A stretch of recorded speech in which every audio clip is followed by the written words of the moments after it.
Hi friends, welcome back to our channel. 9ാം ക്ലാസ്സിലെ social സയൻസിൻ്റെ ക്രിസ്മസ് എക്സാമുമായി ബന്ധപ്പെട്ടുകൊണ്ടുള്ള ഒരു മോഡൽ ക്വസ്റ്റ്യൻ പേപ്പറാണ് നമ്മൾ നോക്കാൻ പോകുന്നത്. സമഗ്രയുടെ ക്വസ്റ്റ്യൻ പേപ്പറാണ്. അപ്പോൾ എന്തൊക്കെയാണ് ക്വസ്റ്റ്യൻസ് വന്നിട്ടുള്ളത്, അവയുടെ ആൻസേഴ്സ് എന്തൊക്കെയാണ് നമുക്ക് നോക്കാം. റെഡിയാണോ?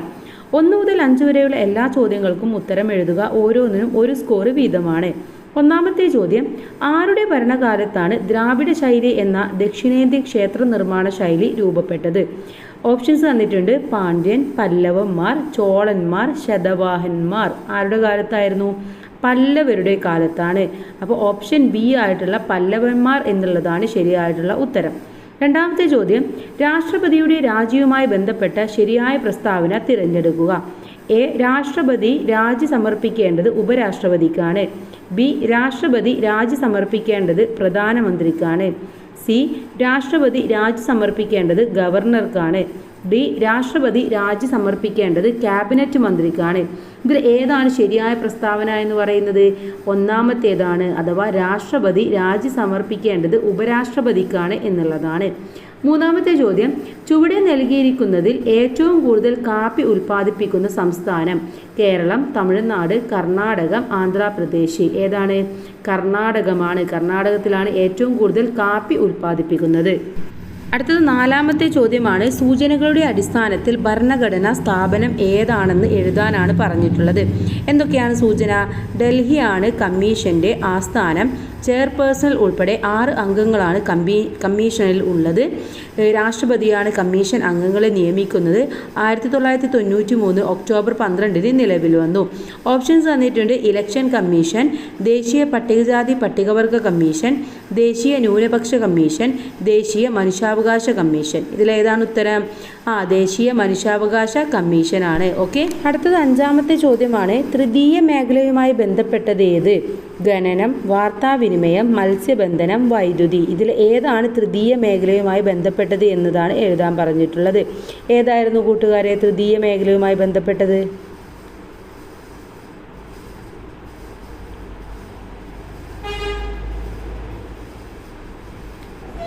ഉത്തരം എന്ന് പറയുന്നത് വാർത്താവിനിമയമാണ്. ഇനി 6 മുതൽ 14 വരെയുള്ള ചോദ്യങ്ങളിൽ ഏതെങ്കിലും 8 എണ്ണത്തിന് ഉത്തരം എഴുതുക. ഓരോന്നിനും 3 സ്കോർ വീതമാണെന്ന് പറഞ്ഞിട്ടുണ്ട്. 6ാമത്തെ ചോദ്യം, ഹരപ്പൻ സംസ്കാരത്തെ ഇന്ത്യ ചരിത്രത്തിൽ 1ാം നഗരവൽക്കരണം എന്ന് വിശേഷിപ്പിക്കാനുള്ള കാരണങ്ങൾ എന്തൊക്കെയാണ്? എന്തൊക്കെ കാരണങ്ങൾ കൊണ്ടായിരുന്നു? 1, ആസൂത്രിതമായ നഗരങ്ങളായിരുന്നു. കൈത്തൊഴിൽ, കച്ചവടത്തിൻ്റെ സാന്നിധ്യം, ആസൂത്രിതമായ വീടുകൾ, തെരുവീഥികൾ, ചാലുകൾ, ധാന്യപ്പുരകൾ എന്നിവയുടെ സാന്നിധ്യവും നമുക്ക് ഹരപ്പൻ സംസ്കാരത്തിൽ കാണാൻ കഴിയുന്നുണ്ടായിരുന്നു. അതുകൊണ്ടാണ് ഇത് ഇന്ത്യ ചരിത്രത്തിലെ തന്നെ 1ാമത്തെ നഗരവൽക്കരണം എന്ന് അറിയപ്പെടുന്നത്. ഇനി 7ാമത്തെ ചോദ്യം, കാശ്മീർ ഹിമാലയത്തിൽ ദാൽ തടാകത്തിന് ഏറെ പ്രാധാന്യമുണ്ട്, വിശദമാക്കാനാണ് പറഞ്ഞിട്ടുള്ളത്. എന്താണ്? അവിടെ ശുദ്ധജല തടാകമാണ് ദാൽ തടാകം എന്ന് പറയുന്നത്. ശ്രീനഗർ പട്ടണം ഈ തടാകത്തിൻ്റെ കരയിൽ സ്ഥിതി ചെയ്യുന്നതാണ്. വിനോദസഞ്ചാര കേന്ദ്രം, വാണിജ്യ കേന്ദ്രം എന്നിവ നന്നായിട്ട് ദാൽ തടാകത്തിന് ചുറ്റും ഉണ്ട്. ഇനി 8ാമത്തെ ചോദ്യം, ഗുപ്ത ഭരണകാലത്ത് സംസ്കൃത സാഹിത്യത്തിന് രാജകീയ പ്രോത്സാഹനം ലഭിച്ചു. പ്രസ്താവന സാധൂകരിക്കാനാണ് പറഞ്ഞിട്ടുള്ളത്. എന്താണ്? സംസ്കൃതം ഭരണഭാഷയായിരുന്നു. ബുദ്ധമതക്കാർ പോലും സംസ്കൃതത്തിൽ രചനകൾ നടത്തി.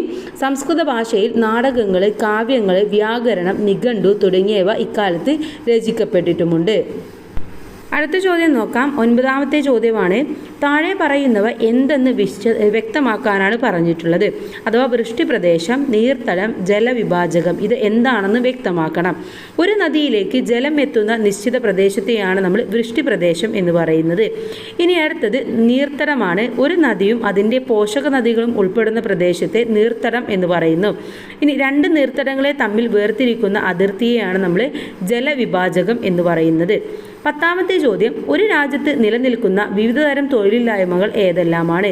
ഏതൊക്കെയാണ്? 1, പ്രകടമായ തൊഴിലില്ലായ്മ, ഘടനാപരമായ തൊഴിലില്ലായ്മ, കാലികമായ തൊഴിലില്ലായ്മ, പ്രച്ഛന്ന തൊഴിലില്ലായ്മ. ഇങ്ങനെ 4 വിഭാഗത്തിലാണ് ഉള്ളത്. 11ാമത്തെ ചോദ്യം, കേരളത്തിലെ ഉയർന്ന ആയുർദൈർഘ്യത്തിന് കാരണമാകുന്ന ഘടകങ്ങൾ ഏതെല്ലാമാണ്? ഏതൊക്കെയായിരുന്നു? ഉയർന്ന സാക്ഷരതാ നിരക്കും, ഉയർന്ന ഉന്നത വിദ്യാഭ്യാസവും, ശുചിത്വം, ഭക്ഷ്യതയും പൊതുവിതരണവും, വികേന്ദ്രീകൃത പൊതുജനാരോഗ്യ നയം. ഇതൊക്കെയാണ് കേരളത്തിലെ ഉയർന്ന ആയുർദൈർഘ്യത്തിന് കാരണമാകുന്ന ഘടകങ്ങൾ എന്ന് പറയുന്നത്. അടുത്ത ചോദ്യം നോക്കാം. 12ാമത്തെ ചോദ്യം. കൃത്യമായ സ്ഥിതിവിവരക്കണക്കുകളുടെ അഭാവം ദേശീയ വരുമാനം കണക്കാക്കുന്നതിലെ ഒരു പരിമിതിയാണ്. മറ്റ് ഏതെങ്കിലും 3 പരിമിതികൾ എഴുതാനാണ് പറഞ്ഞിട്ടുള്ളത്. എന്തൊക്കെയാണ്? ഒന്ന്, സാധന സേവനങ്ങളുടെ പണമൂല്യം. ഒന്നിൽ കൂടുതൽ ഉൽപ്പാദന ഘട്ടങ്ങളിൽ രേഖപ്പെടുത്താനുള്ള സാധ്യത. ഉൽപ്പാദിപ്പിക്കുന്ന ഉൽപ്പന്നങ്ങളും സേവനങ്ങളും സ്വന്തം ആവശ്യങ്ങൾക്ക് വേണ്ടി ഉപയോഗിക്കുന്നത് ഇതിൽ ഉൾപ്പെടുന്നില്ല. വിപണിയിൽ വില നിശ്ചയിക്കപ്പെടാത്ത സാധനങ്ങളും സേവനങ്ങളും സാധാരണയായി ദേശീയ വരുമാനത്തിൽ കണക്കാക്കുന്നില്ല. ഗാർഹിക ജോലി ദേശീയ വരുമാനത്തിൽ കണക്കാക്കുന്നില്ല. ഇതൊക്കെയാണ് പ്രധാനമായിട്ടുള്ള പരിമിതികൾ എന്ന് പറയുന്നത്. ഇനി 13ാമത്തെ ചോദ്യമാണ്. ഇന്ത്യയിലെ അതിവിശാലമായ ഉഷ്ണ മരുഭൂമി ഏത്? ഇതിൻ്റെ ഏതെങ്കിലും 2 സവിശേഷതകൾ എഴുതുക. അപ്പോൾ ആദ്യം നമ്മൾ ഏതാണ് ആ വിശാലമായിട്ടുള്ള ഉഷ്ണ മരുഭൂമി എന്ന് പറയണം. അതിനുശേഷം അതിൻ്റെ സവിശേഷതകളും പറയണം. അപ്പോൾ ഏതായിരുന്നു ആ മരുഭൂമി? ഥാർ മരുഭൂമിയാണല്ലേ. ഇന്ത്യൻ ഉപഭൂഖണ്ഡത്തിൻ്റെ വടക്ക് പടിഞ്ഞാറായി സ്ഥിതി ചെയ്യുന്നു. 2 ലക്ഷത്തിൽ പരം ചതുരശ്ര കിലോമീറ്റർ വിസ്തൃതിയുള്ള ഈ മരുഭൂമിയുടെ ഏകദേശം 1.75 ചതുരശ്ര കിലോമീറ്ററും ഇന്ത്യയിലാണ് ഉള്ളത്. ഇനി 14ാമത്തെ ചോദ്യം. നീതിന്യായ വിഭാഗം ഭരണഘടനയുടെ കാവലാൾ എന്നറിയപ്പെടുന്നു. വ്യക്തമാക്കാനാണ് പറഞ്ഞിട്ടുള്ളത്. അപ്പോൾ എന്താണ്? നിയമനിർമ്മാണ നിർമ്മാണ വിഭാഗങ്ങൾ ഭരണഘടന അനുസരിച്ച് പ്രവർത്തിക്കുന്നു എന്ന് ഉറപ്പുവരുത്തുന്നു. പൗരരുടെ അവകാശങ്ങൾ സംരക്ഷിക്കുന്നു. ഭരണഘടന മൂല്യങ്ങൾ സംരക്ഷിക്കുന്നു. ഓക്കെ, അതുകൊണ്ട് തന്നെ നീതിന്യായ വിഭാഗത്തെ നമ്മൾ ഭരണഘടനയുടെ കാവലാൾ എന്ന് പറയുന്നു. അടുത്തത് 15 മുതൽ 26 വരെയുള്ള ചോദ്യങ്ങളിൽ ഏതെങ്കിലും 10 എണ്ണത്തിന് ഉത്തരം എഴുതാനാണ് പറഞ്ഞിട്ടുള്ളത്. ഓരോന്നിനും 4 സ്കോർ വീതമാണ്. 15ാമത്തെ ചോദ്യം.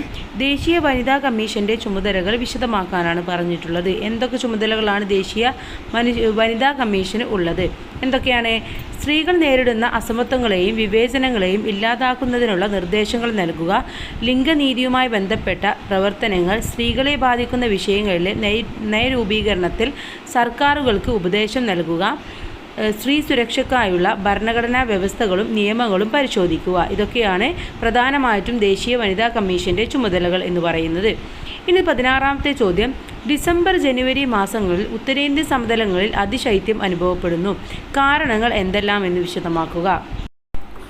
കാലാവസ്ഥയെ മിതപ്പെടുത്തുന്നു. സമുദ്രത്തിൻ്റെ സ്വാധീനത്തിൽ നിന്നും ഏറെ അകലെയാണ് ഉത്തരേന്ത്യൻ സമതലങ്ങളുടെ മിക്ക പ്രദേശങ്ങളും സ്ഥിതി ചെയ്യുന്നത്.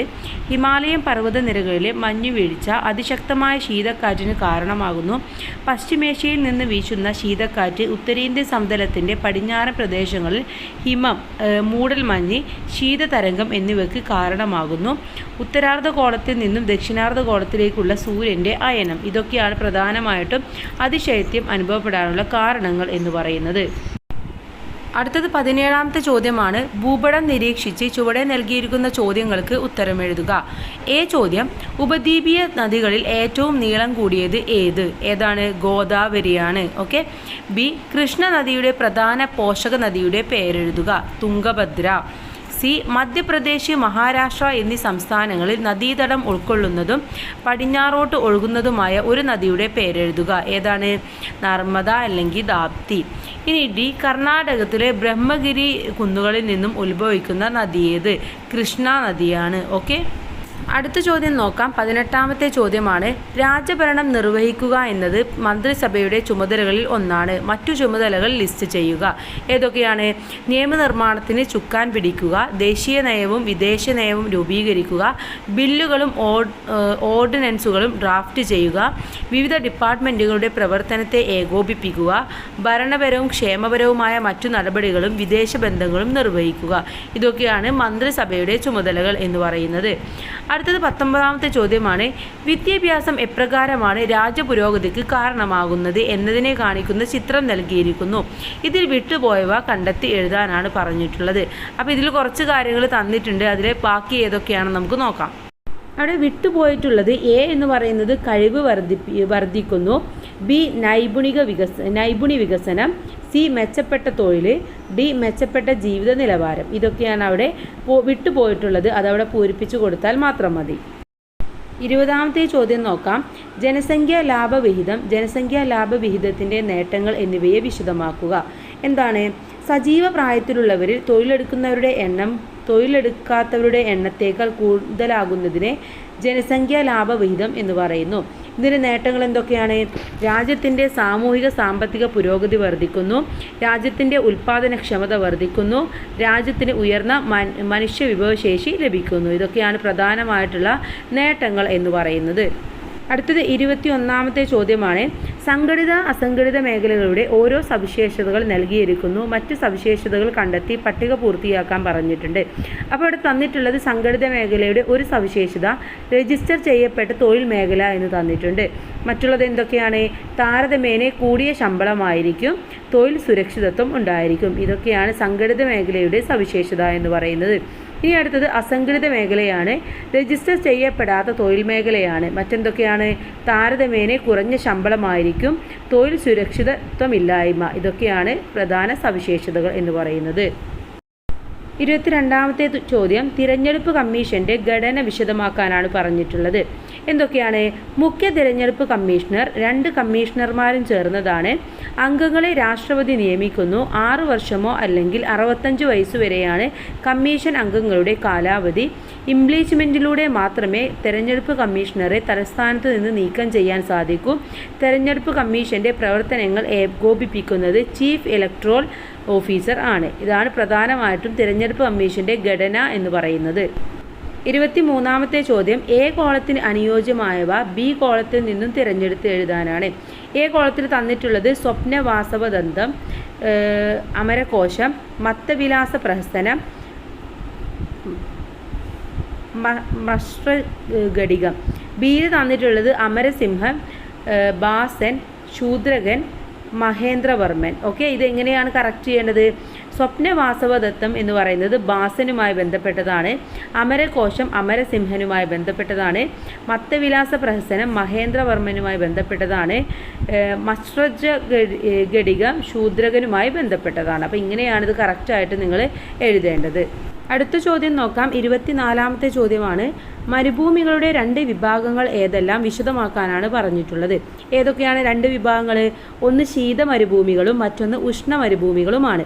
ശീത മരുഭൂമികൾ എന്ന് പറഞ്ഞാൽ ധ്രുവപ്രദേശങ്ങളിലും മിത ശീതോഷ്ണ പ്രദേശങ്ങളിലെ പർവ്വതങ്ങളിലും ഉയർന്ന പീഠഭൂമികളിലും വർഷം മുഴുവൻ മഞ്ഞു മൂടിക്കിടക്കുന്ന കൊടും തണുപ്പ് അനുഭവപ്പെടുന്ന പ്രദേശങ്ങളാണ് ശീത മരുഭൂമികൾ എന്ന് പറയുന്നത്.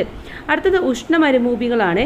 പൊതുവെ 15 ഡിഗ്രി മുതൽ 30 ഡിഗ്രി വരെ അക്ഷാംശങ്ങൾക്കിടയിൽ വൻകരകളുടെ പടിഞ്ഞാറ് ഭാഗത്തായി കാണപ്പെടുന്ന വരണ്ടതും വളരെ ഉയർന്ന പകൽ താപനില അനുഭവപ്പെടുന്നതുമായ പ്രദേശങ്ങളാണ് ഉഷ്ണ മരുഭൂമികൾ എന്ന് പറയുന്നത്. ഓക്കെ, ഇനി 25ാമത്തെ ചോദ്യം നോക്കാം. ബുദ്ധമതവുമായി ബന്ധപ്പെട്ട് ചുവടെ നൽകിയിരിക്കുന്നവ വിശദമാക്കാനാണ് പറഞ്ഞിട്ടുള്ളത്. ഒന്ന് സംഘങ്ങളെ കുറിച്ചിട്ട്, മറ്റൊന്ന് സ്തൂപങ്ങളെ കുറിച്ചിട്ടാണ്. അപ്പോൾ എന്താണ് സംഘങ്ങൾ, എന്താണ് സ്തൂപങ്ങൾ എന്നാണ് നിങ്ങൾ വിശദീകരിക്കേണ്ടത്. സ്തൂപങ്ങൾ എന്ന് പറഞ്ഞാൽ ബുദ്ധൻ്റെ ഭൗതിക അവശിഷ്ടങ്ങളോ ബുദ്ധൻ ഉപയോഗിച്ച വസ്തുക്കളോ അടക്കം ചെയ്ത സ്ഥലങ്ങളിൽ നിർമ്മിക്കുന്ന കെട്ടിടങ്ങളാണ് സ്തൂപങ്ങൾ എന്ന് പറയുന്നത്. അർദ്ധവൃത്താകൃതിയിലാണ് ഇവ നിർമ്മിച്ചിരിക്കുന്നത്. കൊത്തുപണികളാൽ സമ്പന്നമാണ് സ്തൂപങ്ങൾ. അടുത്തത് സംഘങ്ങളാണ്. ബുദ്ധമത പ്രചാരണത്തിനായി സന്യാസിമാരുടെ സംഘങ്ങൾ രൂപീകരിച്ചിരുന്നു. ജാതി ലിംഗ പരിഗണനകൾ ഒന്നും കൂടാതെ എല്ലാവരെയും സംഘത്തിൽ ഉൾപ്പെടുത്തി. സംഘത്തിലെ സ്ത്രീകൾ ഭിക്ഷുണികൾ എന്നും പുരുഷന്മാർ ഭിക്ഷുക്കൾ എന്നുമാണ് അറിയപ്പെട്ടത്. ഓക്കെ, ഇനി 26ാമത്തെ ചോദ്യം. മനുഷ്യ മൂലധന രൂപീകരണവും ദാരിദ്ര്യവും എന്ന ശീർഷകത്തിൽ ഒരു കുറിപ്പ് തയ്യാറാക്കാനാണ് പറഞ്ഞിട്ടുള്ളത്. ഓക്കെ, മനുഷ്യ മൂലധന രൂപീകരണവും ദാരിദ്ര്യവും അതാണ് വിഷയം. അപ്പോൾ ആ ഒരു വിഷയത്തിൽ നമുക്ക് ഒരു കുറിപ്പ് തയ്യാറാക്കാം. അപ്പോൾ നമുക്ക് മനുഷ്യ മൂലധന രൂപീകരണം നേരിടുന്ന പ്രധാന വെല്ലുവിളിയാണ് ദാരിദ്ര്യം എന്ന് പറയുന്നത്. കുറഞ്ഞ വരുമാനമാണ് മനുഷ്യനെ ദാരിദ്ര്യത്തിലേക്ക് തള്ളിവിടുന്നത്. കുറഞ്ഞ വരുമാനം കാരണം മനുഷ്യന് വിദ്യാഭ്യാസം, ആരോഗ്യം തുടങ്ങിയ അടിസ്ഥാന ആവശ്യങ്ങൾ പോലും നിറവേറ്റാൻ കഴിയാതെ വരികയും അത് കൂടുതൽ ദാരിദ്ര്യത്തിലേക്ക് കൊണ്ടെത്തിക്കുകയും ചെയ്യുന്നു. ദാരിദ്ര്യത്തിൻ്റെ കാരണങ്ങളും അനന്തരഫലങ്ങളും പരസ്പരം ബന്ധപ്പെട്ട് കിടക്കുന്നു. അപ്പോൾ ഇങ്ങനെയാണ് നിങ്ങൾ ഒരു കുറിപ്പ് തയ്യാറാക്കേണ്ടത്. നമുക്ക് അടുത്ത ചോദ്യം നോക്കാം. 27, 28 ചോദ്യങ്ങൾക്ക് നിർദ്ദേശാനുസരണം ഉത്തരം എഴുതാനാണ് പറഞ്ഞിട്ടുള്ളത്.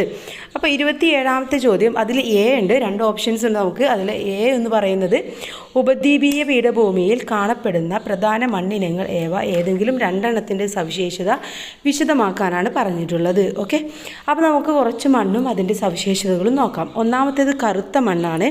ബസാൾട്ട് ലാവാശിലകൾക്ക് ദീർഘകാലത്തെ അപക്ഷയം സംഭവിച്ച് രൂപം കൊള്ളുന്നു. മഹാരാഷ്ട്ര, മധ്യപ്രദേശ് എന്നീ സംസ്ഥാനങ്ങളിൽ പ്രധാനമായും കാണുന്നു. അതുപോലെ തന്നെ കർണാടകം, തെലുങ്കാന, ആന്ധ്രാപ്രദേശ്, ഗുജറാത്ത്, തമിഴ്നാട് എന്നീ പ്രദേശങ്ങളിൽ ഭാഗികമായിട്ടും കാണപ്പെടുന്നുണ്ട്. അടുത്ത മണ്ണ് ചെമ്മണ്ണാണ്. ഉപദ്വീപീയ പീഠഭൂമിയിലെ പ്രാചീന പരൽ രൂപ കായാന്തരിക ശിലകൾക്ക് അപക്ഷയം സംഭവിച്ചു ഉണ്ടാകുന്നു. പൊതുവെ ചെമ്മണ്ണ് എന്ന് വിളിക്കുമെങ്കിലും പലയിടങ്ങളിൽ ഇത് തവിട്ട്, ചാര, മഞ്ഞ തുടങ്ങിയ നിറങ്ങളിലാണ് കാണപ്പെടുന്നത്. ഈ മണ്ണിൽ വലിയ തോതിൽ അടങ്ങിയിട്ടുള്ള ഇരുമ്പിൻ്റെ സാന്നിധ്യമാണ് ചുവപ്പ് നിറത്തിൻ്റെ പ്രധാന കാരണം. അടുത്തത് ലാറ്ററൈറ്റ് മണ്ണാണ്. കനത്ത മഴയും വരൾച്ചയും മാറി മാറി അനുഭവപ്പെടുന്ന പ്രദേശങ്ങളിലെ മണ്ണിലെ സിലിക്ക, ചുണ്ണാമ്പ് തുടങ്ങിയ ലവണങ്ങൾ ഊർന്നിറങ്ങൽ പ്രക്രിയയിലൂടെ നീക്കം ചെയ്യപ്പെടുന്നതിൻ്റെ ഫലമായി രൂപപ്പെടുന്നതാണ് ലാറ്ററൈറ്റ് മണ്ണ്. പീഠഭൂമിയിൽ പശ്ചിമഘട്ടം, പൂർവ്വഘട്ടം, താജ്മഹൽ കുന്നുകൾ, വിദ്യ സത്പുര പർവ്വതങ്ങൾ, മാൾവ പീഠഭൂമി തുടങ്ങിയ പ്രദേശങ്ങളിലാണ് മുഖ്യമായിട്ടും ലാറ്ററൈറ്റ് മണ്ണ് കാണപ്പെടുന്നത്. പൊതുവെ ഫലഭൂഷ്ടി കുറഞ്ഞ ഈ മണ്ണിനം കൃഷിയോഗ്യമെങ്കിലും വളപ്രയോഗത്തിലൂടെ തേയില, റബ്ബർ, കാപ്പി, അടക്ക തുടങ്ങിയ തോട്ടവിളകൾക്കായി വൻതോതിൽ പ്രയോജനപ്പെടുത്തുന്നു. അടുത്തത് പർവ്വത മണ്ണാണ്. ദക്ഷിണേന്ത്യയിൽ പർവ്വത മണ്ണ് കാണപ്പെടുന്നു. പശ്ചിമ പൂർവ്വഘട്ട മലനിരകളിലാണ് കർണാടകം, തമിഴ്നാട്, കേരളം എന്നീ സംസ്ഥാനങ്ങളിൽ തോട്ടവിളകൾക്ക് പ്രത്യേകിച്ച് തേയില, കാപ്പി, സുഗന്ധദ്രവ്യങ്ങൾ, ഉഷ്ണമേഖലാ പഴവർഗ്ഗങ്ങൾ എന്നിവയിലൂടെ കൃഷിക്ക് പർവ്വത മണ്ണ് അനുയോജ്യമാണ്. അപ്പോൾ ഇതിൽ ഏതെങ്കിലും രണ്ടെണ്ണമാണ് വിശദീകരിക്കാൻ പറഞ്ഞിട്ടുള്ളത്. അപ്പോൾ നിങ്ങൾക്ക് ഇത്തരത്തിലുള്ള ചോദ്യം വന്നാൽ എല്ലാതും എഴുതേണ്ട ആവശ്യമില്ല. നിങ്ങൾക്ക് ഏതിനെക്കുറിച്ചാണോ കൂടുതൽ അറിയുന്നത് അതിൽ ഏതെങ്കിലും രണ്ടെണ്ണം എഴുതാൻ വേണ്ടി ശ്രമിക്കുക. ഇനി അതല്ലെങ്കിൽ അടുത്തൊരു ചോദ്യം, ഇതിലെ ബി ചോദ്യം എന്ന് പറയുന്നത് ദേശീയ വരുമാനം കണക്കാക്കുന്നതിനുള്ള രീതികൾ ഏതെല്ലാം, ഏതെങ്കിലും 2 രീതികൾ വിശദമാക്കാനാണ് പറഞ്ഞിട്ടുള്ളത്. അപ്പോൾ നമുക്ക് പ്രധാനമായിട്ട് 2 രീതികളാണുള്ളത്. ഒന്ന് ഉൽപ്പാദന രീതി, മറ്റൊന്ന് വരുമാന രീതി, മറ്റൊന്ന് ചെലവ് രീതി. ഇങ്ങനെ 3 രീതികൾ ഉണ്ട്. ഇതിലെ 2 നമുക്ക് ഇവിടെ വിശദീകരിക്കാം. ഏതൊക്കെയാണ്? ഒന്ന് ഉൽപ്പാദന രീതിയാണ്. ഒരു സാമ്പത്തിക വർഷത്തിൽ പ്രാഥമിക, ദ്വിതീയ, തൃതീയ മേഖലകളിൽ ഉൽപ്പാദിപ്പിക്കപ്പെടുന്ന സാധനങ്ങളുടെയും സേവനങ്ങളുടെയും മൊത്തം പണമൂല്യത്തെ അടിസ്ഥാനമാക്കി വരുമാനം കണക്കാക്കുന്ന രീതിയാണ് ഉൽപ്പന്ന രീതി. വിവിധ മേഖലകളിൽ നിന്നും ദേശീയ വരുമാനത്തിലേക്കുള്ള സംഭാവന എത്രത്തോളം എന്ന് തിരിച്ചറിയുന്നതിനും അതത് മേഖലകൾക്ക് അർഹമായ പ്രാധാന്യം ഉറപ്പുവരുത്തുന്നതിനും ഇത് സഹായിക്കുന്നു. അടുത്തത് വരുമാന രീതിയാണ്. ഒരു സാമ്പത്തിക വർഷത്തിൽ ഉൽപ്പാദന ഘടകങ്ങളായ ഭൂമി, തൊഴിൽ, മൂലധനം, സംഘാടനം എന്നിവയ്ക്ക് ലഭിക്കുന്ന പ്രതിഫലങ്ങളായ പാട്ടം, വേതനം, പലിശ, ലാഭം തുടങ്ങിയവയുടെ പണമൂല്യത്തിൻ്റെ അടിസ്ഥാനത്തിൽ ദേശീയ വരുമാനം കണക്കാക്കുന്ന രീതിയാണ് വരുമാന രീതി എന്ന് പറയുന്നത്. ഇനി അടുത്ത ചോദ്യം, 28ാമത്തെ ചോദ്യം, അതിലെ എ ആണ്. ജനസംഖ്യാശാസ്ത്രത്തിൻ്റെ സൂചകങ്ങളായ കുടിയേറ്റം, പ്രായഘടന, ആശ്രിത അനുപാതം എന്നിവയെക്കുറിച്ച് വിവരിക്കുക. എന്താണ് കുടിയേറ്റം എന്ന് പറഞ്ഞാൽ? ഒരു പ്രദേശത്ത് നിന്ന് മറ്റൊരു പ്രദേശത്ത് സ്ഥിരമായോ താൽക്കാലികമായോ ജനങ്ങൾ മാറി താമസിക്കുന്നതിനെയാണ് കുടിയേറ്റം എന്ന് പറയുന്നത്. കുടിയേറ്റം 2 തരത്തിലുണ്ട്. ആഭ്യന്തര കുടിയേറ്റം, രാജ്യാന്തര കുടിയേറ്റം. കുടിയേറ്റം ഒരു പ്രദേശത്തിൻ്റെ ജനസംഖ്യാ ഘടനയിൽ മാറ്റം വരുത്തുന്നു. അടുത്തത് ആശ്രിതാനുപാതമാണ്. 15-ന് താഴെയും 64-ന് മുകളിലും പ്രായഘടനയിൽ ഉള്ളവർ ആശ്രിത വിഭാഗത്തിൽ ഉൾപ്പെടുന്നു. ജനസംഖ്യയിലെ ആശ്രിത വിഭാഗത്തെയും തൊഴിലെടുക്കുന്ന വിഭാഗത്തെയും താരതമ്യം ചെയ്യുന്ന മാനദണ്ഡത്തെ കായാന്തരിക ശിലകൾക്ക് ആശ്രിതം അനുപാതം എന്ന് പറയുന്നു. ആശ്രിത അനുപാതം ഒരു രാജ്യത്തെ സാമ്പത്തിക ക്ഷമതയെ ഒരു പരിധിവരെ സ്വാധീനിക്കുന്നു. അടുത്തത് ജനസംഖ്യാ പ്രായഘടനയാണ്. ജനസംഖ്യാ ക്രമീകരണത്തിൻ്റെ പ്രധാനപ്പെട്ട സൂചകമാണ് ജനസംഖ്യാ പ്രായഘടന. ജനസംഖ്യ പുരോഗതി, ശരാശരി ആയുർദൈർഘ്യം എന്നിവയിലൂടെ മാറ്റങ്ങൾ പ്രായഘടനയെ സ്വാധീനിക്കുന്നു. ഇനി അടുത്തതിലെ ബി ചോദ്യം നോക്കാം. ബി ചോദ്യം, ദക്ഷിണേന്ത്യയിലേക്കുള്ള ഭൂമിദാനത്തിൻ്റെ വ്യാപനം സാമ്പത്തിക രംഗത്ത് വരുത്തിയ മാറ്റങ്ങളെക്കുറിച്ച് വിശദമാക്കാനാണ്. അപ്പോൾ ഇത് അത്യാവശ്യം എസ്സേ ആയിട്ട് എഴുതേണ്ടതാണ്. അപ്പോൾ 1.5 പേജിൽ നിങ്ങൾ എഴുതണം. അപ്പോൾ അതിൽ ഉൾക്കൊള്ളിക്കേണ്ട ചില പോയിന്റ്സ് മാത്രമാണ് നമ്മളിവിടെ പറയുന്നത്. ദക്ഷിണേന്ത്യയിലെ സമൂഹത്തിലും സമ്പദ് വ്യവസ്ഥയിലും ബ്രാഹ്മണർക്ക് ഉയർന്ന സ്ഥാനം ലഭിച്ചു. കൃഷി വികസിക്കുന്നതിന് കാരണമായി രാജാക്കന്മാരും ഗ്രാമഭരണകൂടവും ജലസംഭരണികൾ നിർമ്മിച്ചും ജലസേചന സംവിധാനങ്ങൾ ഒരുക്കിയും കൃഷിയെ പ്രോത്സാഹിപ്പിച്ചു. കൃഷിയുടെ ഉൽപ്പാദനത്തിൻ്റെ മിച്ചം വ്യാപാരത്തിൻ്റെ പുരോഗതിക്ക് കാരണമായി. ആഭ്യന്തര വ്യാപാരത്തിനൊപ്പം സമുദ്ര വ്യാപാരവും വളർന്നു. സമൂഹങ്ങൾ എന്ന കച്ചവട കൂട്ടായ്മകൾ രൂപപ്പെട്ടു. കോർക്കെ, കായൽ പട്ടണം, പെരിയ പട്ടണം മുതലായ തുറമുഖങ്ങൾ വളർന്നു വന്നു. ഓക്കെ, അപ്പോൾ ഈ ഒരു പോയിന്റുകളും ഈ ഒരു ഭാഗങ്ങളൊക്കെ നന്നായിട്ട് നിങ്ങളൊന്ന് എക്സ്പ്ലെയിൻ ചെയ്ത് എഴുതിയാൽ മാത്രം മതി. അപ്പോൾ ഇത്രയുമാണ് ഈ ഒരു ക്വസ്റ്റ്യൻ പേപ്പർ എന്ന് പറയുന്നത്. അപ്പോൾ നമ്മൾ ഓൾറെഡി മറ്റൊരു ക്വസ്റ്റ്യൻ പേപ്പർ അപ്ലോഡ് ചെയ്തിട്ടുണ്ടായിരുന്നു. അപ്പോൾ ഇത് രണ്ടും കൂടി കൂട്ടുകാർ ശ്രദ്ധിക്കുക. അതുപോലെ തന്നെ ഇമ്പോർട്ടൻ്റ് ആയിട്ട് ആയിട്ടുള്ള കുറച്ച് ചോദ്യങ്ങളും അവയുടെ ഉത്തരങ്ങളും ഇംഗ്ലീഷ് മീഡിയവും മലയാളം മീഡിയവും കൂടെ നമ്മൾ ഉടൻ തന്നെ അപ്ലോഡ് ചെയ്യും നിങ്ങളുടെ എക്സാമിന് മുന്നേ ആയിട്ട്. അപ്പോൾ അതും കൂടെ കണ്ടു കഴിഞ്ഞാൽ നിങ്ങൾക്ക് എന്തായാലും അത്യാവശ്യം നല്ല മാർക്ക് തന്നെ സ്കോർ ചെയ്യാൻ കഴിയും. എല്ലാവർക്കും നല്ല മാർക്ക് തന്നെ കിട്ടട്ടെ. പുതിയ സിലബസ് ആണ്, അപ്പോൾ നന്നായിട്ട് കൂട്ടുകാർ വായിച്ച് മനസ്സിലാക്കി വെച്ച് എക്സാമിന് പോവുക. എല്ലാവർക്കും all the best. Thanks for watching.